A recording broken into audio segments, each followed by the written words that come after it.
"She's not going to last," Jonah said under his breath as he pushed through the dry grass, sweat stinging his eyes.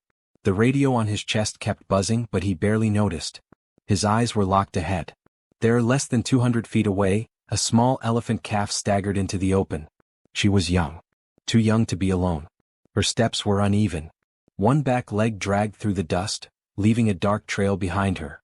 Blood soaked into her gray skin, fresh and bright. Each step looked harder than the last. This was Covey. She was the youngest calf of her herd, born at the end of the season, still learning how to keep up. Sometime during the night, she had walked into a hidden wire snare. The metal had cut deep into her leg. When the herd moved on at sunrise, she couldn't follow. Now she was alone. The land around her was silent in the way that meant danger. Jonah slowed his run. He had seen this before. An injured calf in open land rarely survived long. Not because of the wound alone, but because of what always came next. And then he saw them. To the left, where the tall grass bent with the wind, 4 lionesses moved low to the ground. Their bodies were thin but strong. Their eyes never left the calf. They had already decided. Covey took a few more steps and then stopped. Her leg gave out. She fell forward with a heavy thud that shook the ground. Dust rose around her small body. She tried to stand. She couldn't. Her trunk lifted weakly, then dropped. A soft sound came from her chest. Not a cry. More like a breath that hurt to push out. The lions moved closer. They did not rush. They never did. They knew time was on their side. Jonah raised his radio, his voice tight. Backup needed. Injured calf down. Lions in range. But help was still minutes away. And minutes were something Covey did not have. Then something changed. From the far side of the clearing, near a line of thin trees, a shape appeared. Tall. Watching. A young giraffe stood there, alone. His name was Nalo. He was barely over a year old, too young to be without his mother. During the last long dry stretch, he had been separated from her near a river crossing. Since then he had survived quietly, staying away from trouble, moving only when he had to. Giraffes were not known for stepping into danger. They ran. Or they stayed away. Nalo had done that his whole life. Until now. His ears flicked forward. His long neck lowered slightly as he focused on the scene below. The calf on the ground. The slow circle of lions. The smell of blood in the air. His legs shifted. And then, without warning, he ran. Straight into the open. His long legs pounded the earth, faster than Jonah thought possible. The sound made the lions freeze for a split second. Giraffes did not charge. But Nalo did not slow. One lioness stepped forward, testing him. Nalo reacted without thinking. He spun and kicked. The force was sudden and loud. His back hoof struck the lioness across the side, sending her rolling through the dust. She cried out and scrambled away, stunned. The other lions stopped. They did not flee, but they hesitated. Nalo placed himself between them and the calf. He stood tall. His legs were wide and firm. His chest rose and fell fast, but he did not step back. Covey lay behind him, shaking. She did not understand what was happening. She only knew the pain had not stopped, but something else had arrived. Something large. Something steady. The lions spread out again, slower this time. Their eyes followed the giraffe's legs, careful, measuring. From the ridge, Jonah stood frozen. In all his years out here he had never seen this. A giraffe did not defend another animal. Not like this. The wind moved across the land, lifting dust around them all. The lions waited. The giraffe stood. The calf breathed, shallow but alive. And everything balanced on what would happen next. The lions did not leave. They shifted in the grass, spreading out, trying to find a weak angle. Hunger pulled them forward, but caution held them back. The giraffe was not acting like prey. He was acting like a wall. Nalo tracked every movement. His head turned slowly, eyes wide, ears sharp. Each time a lioness crept closer, he stepped in the same direction, keeping his body between them and the calf. Covey tried to move. She pushed her front legs into the ground, lifting her chest just a little. Pain rushed through her body and she collapsed again. Dust filled her trunk. Her breathing grew fast and uneven. Nalo felt the shift behind him. He stomped once hard. The sound echoed across the clearing like a warning. One of the lionesses rushed forward in a quick test, then jumped back when Nalo's legs snapped upward. His hooves cracked through the air, missing her by inches. The lions were confused now. They were used to fear. They were used to panic. This was neither. Minutes stretched thin. From the ridge, Jonah spoke into his radio again, slower this time, forcing his voice to stay calm. Lions holding. Giraffe blocking. Calf still alive. The reply came back sharp and urgent. 3 minutes out. 3 minutes could still be too long. The injured lioness rose again, her shoulders stiff, her eyes burning with anger. Blood marked her fur. She circled wider, trying to draw Nalo's attention. Nalo noticed. He adjusted, stepping closer to Covey, lowering his neck slightly, making his body even harder to reach around. He did not chase. He did not attack again. He stood his ground. Behind him, Covey lifted her head. Through blurred vision and pain, she saw the tall shape above her. She did not know what he was or why he was there. But his shadow blocked the sun. His legs blocked the danger. Her breathing slowed just a little. The lions crouched low, muscles tight, tails flicking. One wrong move. One opening. That was all they needed. Then a new sound rolled across the land. Engines. Low at first, then louder. The lions reacted instantly. Heads lifted. Bodies turned. Their focus broke.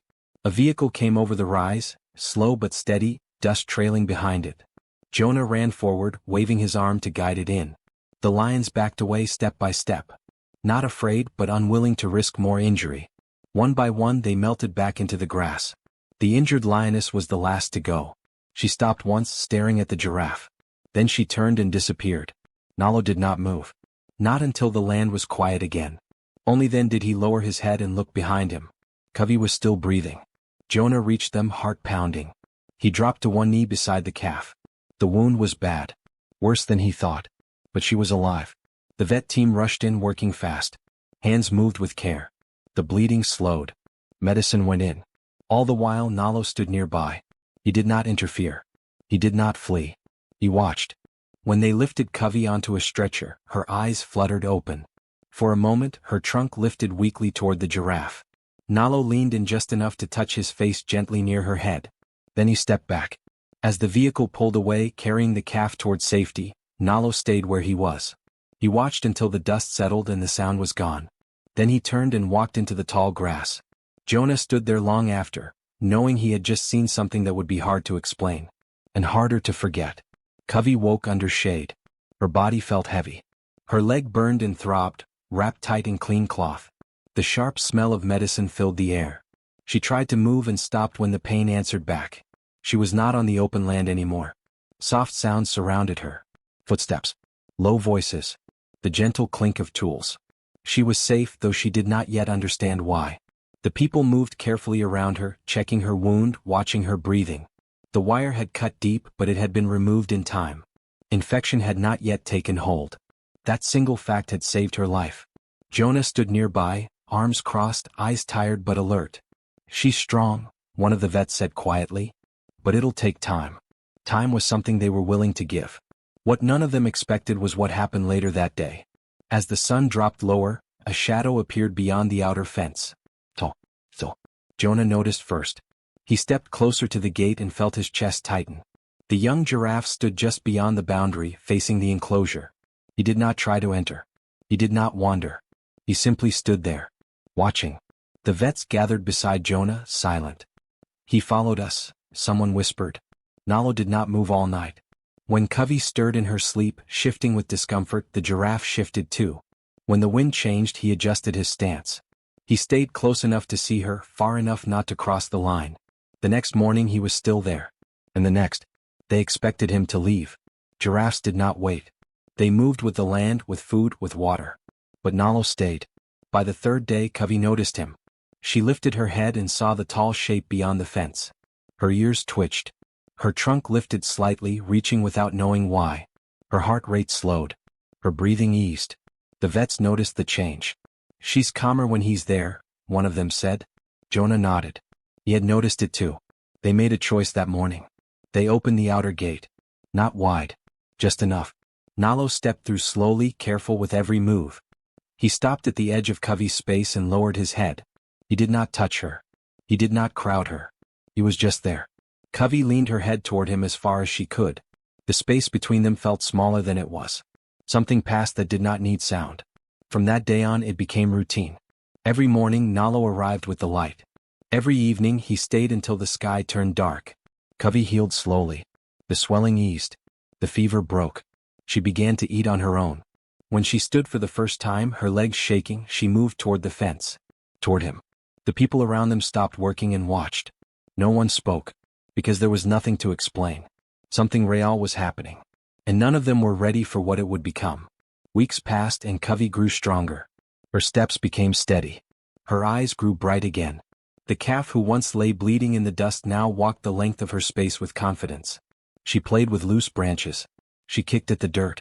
Life had returned to her body. But something had changed. She no longer followed others. She chose where to stand, where to rest, where to look. And always she looked for Nalo. He was there every day, standing just beyond the fence or near the trees when the heat grew strong. Sometimes he lowered branches so she could reach the leaves. Sometimes he simply watched, quiet and calm. Then one morning he did not come close. He stood far back, near the edge of the land, half hidden by the light. He faced the enclosure but he did not move forward. Jonah noticed the distance right away. "He's pulling back," he said softly. Covey noticed too. She walked to the fence and waited. Her trunk lifted, searching. Nalo did not answer. The next day he stayed even farther away. By the third day he did not appear at all. Covey grew restless. She stopped eating as much. She paced the ground near the gate, touching it with her trunk again and again. It was not anger. It was confusion. The vets checked her wound. It was healing well. Her body was ready. Her heart was not. "He's not gone," Jonah said that evening, scanning the horizon. "He's just letting go." As if the land itself heard those words, dark clouds rolled in the next afternoon.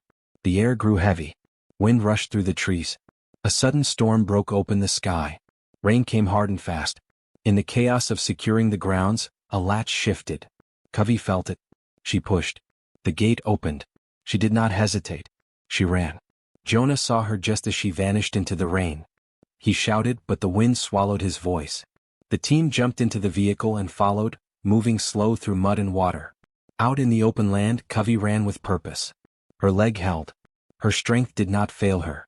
She followed something she could not see but deeply knew. Then through the rain a shape appeared. To. Nalo stood on the ridge, soaked but steady, waiting. Covey slowed. She reached him and pressed her head into his chest. Nalo lowered his neck, resting it against her back. They stayed that way as thunder rolled above them. When the storm eased, they turned together and walked back toward the lights. This time Nalo did not stop at the fence. This time he stayed. The morning Covey was ready to leave, the land was quiet. No wind. No distant calls. Just the sound of her feet on the ground as she stepped forward, strong and steady. The wound on her leg had healed enough. Her body no longer needed protection. Her herd had returned to the river plain. They stood in the distance, large shapes moving slowly, waiting. The people stayed back. No ropes. No pressure. This moment was hers. Covey stopped once and looked around. Then she looked at Nalo. He stood near the trees just as he always had. Not too close. Not too far. Watching, calm and still. Covey took a few steps toward her herd. Then she stopped again. She turned her head and faced him fully. For a long second neither moved. Then Covey dipped her head once, slow and sure. Nalo lowered his head in return. No sound passed between them. None was needed. Covey turned and walked toward the others. The herd shifted, opening space. A low rumble moved through them as she joined their side. She did not look back. Nalo stayed where he was. After a while, he turned away and walked into the open land, his long legs carrying him toward the horizon. He did not return to the fence. He did not need to. Photos of the two spread quickly after that. A giraffe standing guard. A calf pressed against him in the rain. A moment no one could explain. People called it impossible. But those who were there knew better. They had seen it happen. Not fear. Not instinct alone. Something quieter. Something real. And somewhere beyond the trees, a giraffe kept walking, knowing his part was done.